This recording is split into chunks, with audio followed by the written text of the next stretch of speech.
Pour toi, c'est quoi devenir une mère? Devenir une mère.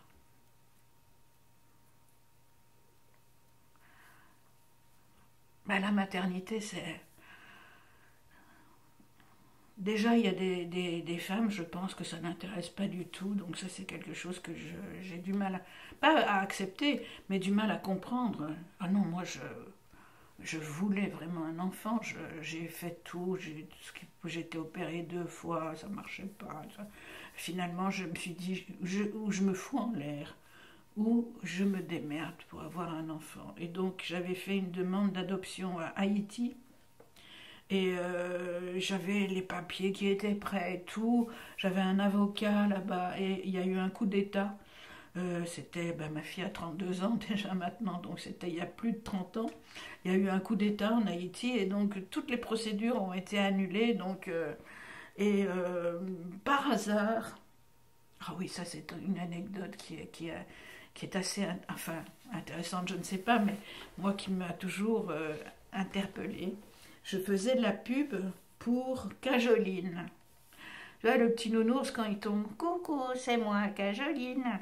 Et je faisais cette pub, et un jour où on enregistrait, la fille qui s'occupait des enregistrements, elle m'entendait souvent parler d'adoption, disait que j'étais malheureuse et tout. Elle me dit, mais pourquoi t'appelles pas une telle, je me souviens pas de son nom, qui était la chef de projet de Cajoline. Elle a adopté une petite fille, un petit garçon à Rio, et là elle est en train d'adopter un deuxième. Appelle-la, vois avec elle. Bon, je l'ai appelée, et elle me dit ah ben oui, c'est bien que vous m'appeliez parce que je viens d'appeler le Brésil et c'était occupé, donc je vais la rappeler. Donnez-moi votre nom, je vais lui dire, j'ai une très bonne amie, alors que je la connaissais pas du tout. Elle me dit, je vais lui dire, j'ai une très bonne amie qui voudrait adopter, voilà, est-ce que tu peux faire quelque chose pour elle? Je te donne son nom et tout. Et elle me rappelle, elle me dit, appelez-la, j'ai prévenu. Donc j'ai appelé le Brésil, et elle me dit, c'était une pouponnière, hein, c'était pour les jeunes femmes, des Noirs essentiellement, bien sûr, au Brésil, hein, qui ne pouvaient pas s'occuper de leur enfant et qui, plutôt que de l'abandonner, le faisaient adopter. Et donc je lui dis, voilà, Anne m'a dit que éventuellement vous pouviez faire quelque chose pour moi. Elle me dit, ben, laissez-moi votre téléphone, vos coordonnées, ça peut aller très vite. Bon, moi, très vite, c'était 6 mois. Les adoptions, c'est toujours tellement long. C'était minimum 6 mois, voire un an. Bon, je lui laisse mes coordonnées. 15 jours après, elle m'appelle. C'était le 1er mai. Ma fille est née le 1er mai. Et c'était le 1er mai. Et elle m'a dit, je ne pouvais pas vous appeler cette nuit, quand elle est née, parce que chez vous, c'était... non, je ne pouvais pas vous appeler hier, parce que chez vous, c'était la nuit, enfin, avec le décalage horaire. Elle dit, voilà, il y a une petite fille qui est née cette nuit, est-ce que vous la voulez? Oh, alors je crois que c'était un canular d'abord, je ne voulais pas y croire. Et j'y ai pas cru jusqu'au moment où elle m'a dit, il faut nous donner 2 prénoms parce qu'on doit aller l'inscrire à la mairie. Et donc c'est sorti comme ça. Je m'étais toujours dit, si j'ai un enfant, une petite fille, je l'appellerai Clémence. C'est pas sorti, j'ai dit Justine. Clémence aussi, ça avait une connotation, mais là c'est sorti Justine. Et donc à ce moment-là, je me suis dit bon ben ok, j'ai une petite fille quoi. Et donc je me suis toujours dit, mais en fait j'aurais dû l'appeler Cajoline parce que c'est grâce à Cajoline quoi que je l'ai eue. Donc c'était rigolo. Donc tu es partie au Brésil la chercher, Ah, c'est je suis ça? partie et je suis restée 6 mois. Je suis restée 6 mois à Rio parce que je crois que je suis tombée sur le... parce qu'il y a, quand les procédures d'adoption légales, il y a un juge des mineurs, il y a un procès avec la mère biologique, avec la mère adoptante et tout, donc j'ai eu droit à tout ça, mais j'ai attendu 6 mois. Parce que le juge des mineurs, je crois que c'est le seul incorruptible du Brésil, parce qu'il n'y en a pas beaucoup, hein. Donc je suis tombée sur un incorruptible. Et alors chaque fois il disait... enfin, il faisait dire à mon avocate, non, je ne peux pas, le procès est reporté. Et vraiment pour des raisons complètement futiles et que je ne comprenais pas. Donc, finalement, il y a eu le procès 6 mois après, avec le juge des mineurs, avec ma fille qui était dans mes bras, la mère biologique qui était de l'autre côté de la salle, donc c'était... Je me sentais merdeuse parce que j'avais l'impression de lui enlever son enfant, et elle a dit qu'elle était très contente. Alors, le juge des mineurs lui parlait vraiment comme si c'était la dernière des dernières. Moi, c'était Madame Berger, et elle, il lui parlait... enfin, c'était pour la pousser dans cette dernière retranchement, pour être sûr. Il lui disait, tu te rends compte que d'abandonner ton enfant, t'es vraiment dégueulasse, tout machin. Et donc, c'est écrit, hein, tout ça, j'ai donné à ma fille tous les papiers. Elle a dit non, parce que je sais que Jackie va l'aimer et qu'elle lui donnera tout ce que moi, je pourrais jamais lui donner. Donc, finalement, il a signé les papiers. Après, j'ai été le voir. J'ai dit, mais monsieur, merci, mais pourquoi vous m'avez fait attendre aussi longtemps, 6 mois? Il me dit, mais moi, si je vous laisse partir au bout de 10 jours, qui me dit que vous allez l'aimer, cette petite fille? Elle n'est rien pour vous. Et là, maintenant, il me dit, vous avez attendu 6 mois. Je suis sûre que vous l'aimez et que vous la voulez vraiment. Donc, c'était une belle histoire. Et en fait, il a signé le jour où elle a eu 9 mois. Donc, je me suis dit, ben, normal. Je l'ai attendu 9 mois. Donc, c'est une très belle histoire. Et le fait est que ben, ma fille, c'est une merveille. C'est pas du parti pris, mais sincèrement... Ma fille, sur un plan humain, je parle surtout sur un plan humain, elle est merveilleuse. Qu'est-ce que tu souhaiterais qu'elle retienne de toi, ta fille, justement? Qu'elle retienne de moi?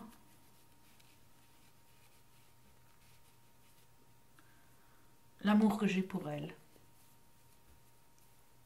Le reste, j'ai des défauts, j'ai des qualités, mais bon, c'est surtout qu'elle... Le jour où je serai plus là, qu'elle se souvienne combien je l'ai aimée et voulu. Quelle est la plus belle chose que tu aies dite ou que tu aies faite par amour?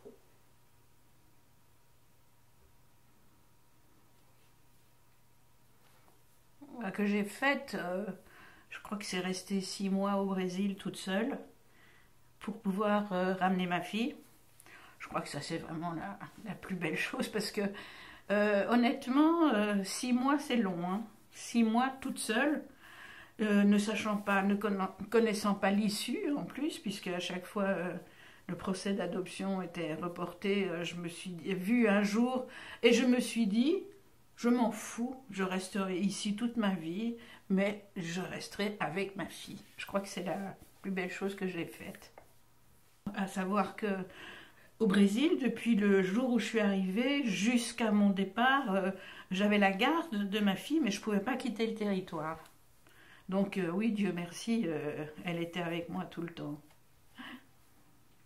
Et je me souviens, bon, c'est peut-être que moi qui travaille du chapeau, mais à un moment,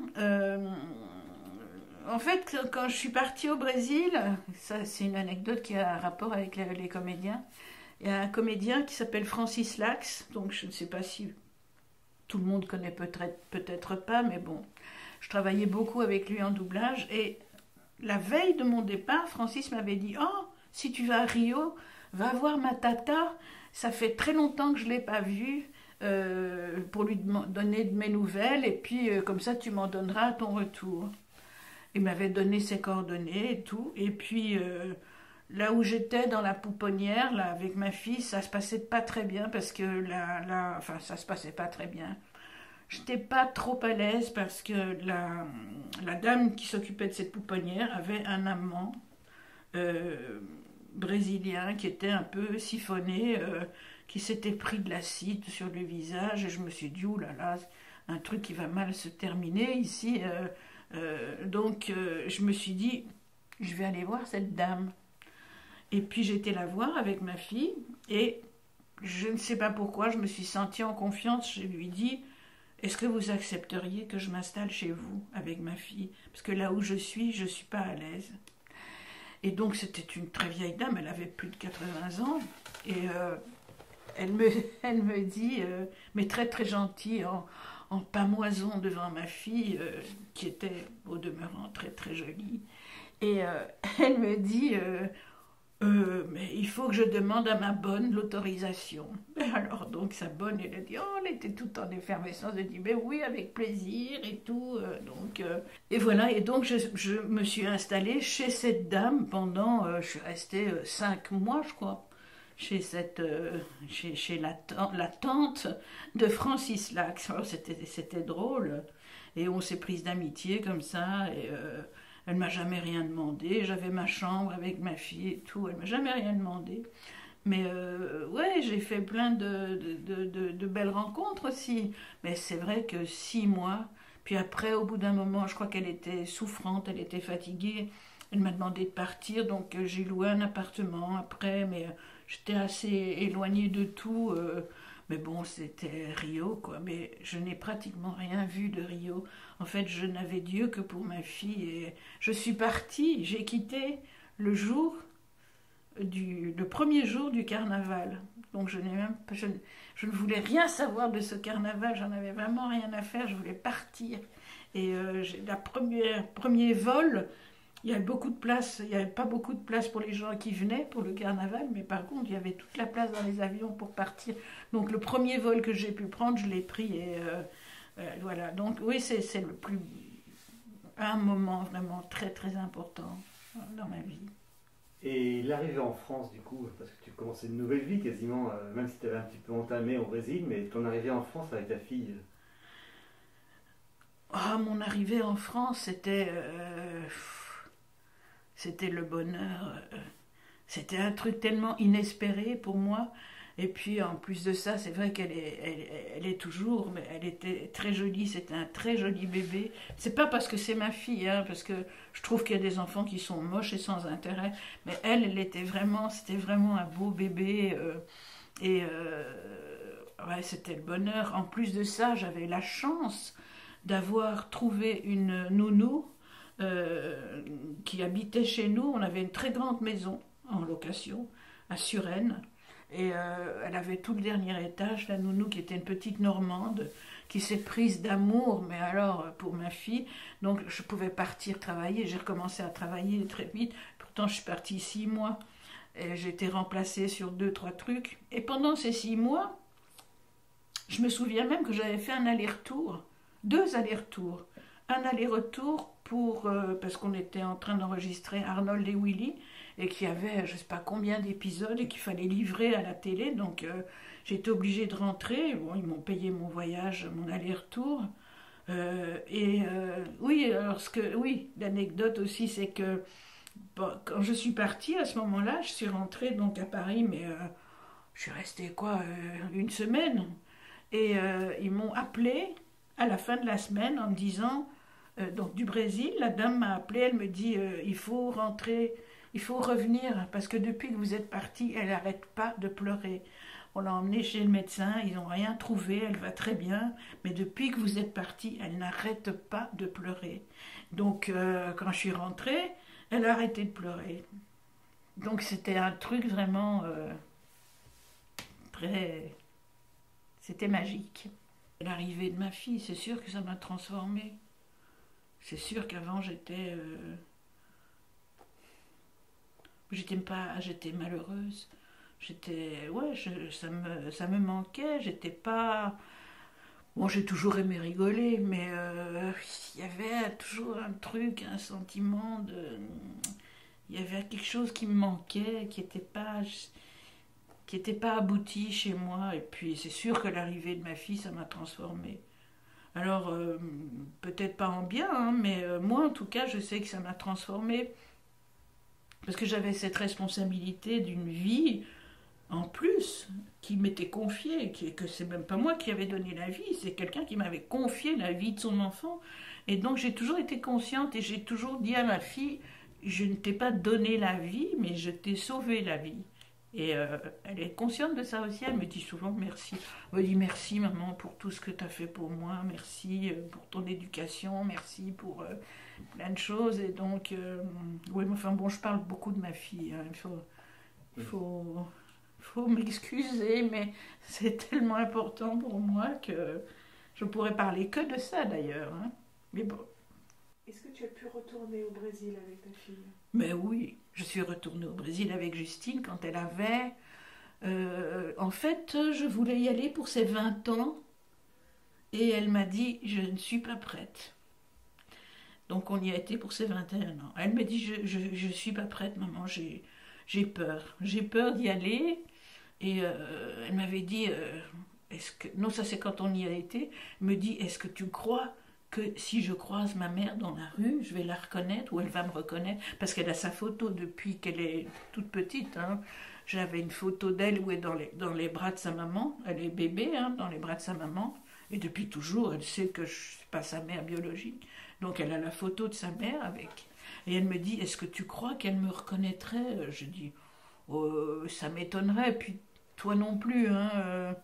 Puis on va pas aller, on va être à Rio, dans des grandes villes, mais on va pas aller. Elle habitait à Nilopolis. Elle est née à Nilopolis, Justine, qui était un patelin au-dessus de Rio. Oui, et donc on a fait un voyage. C'était très émouvant.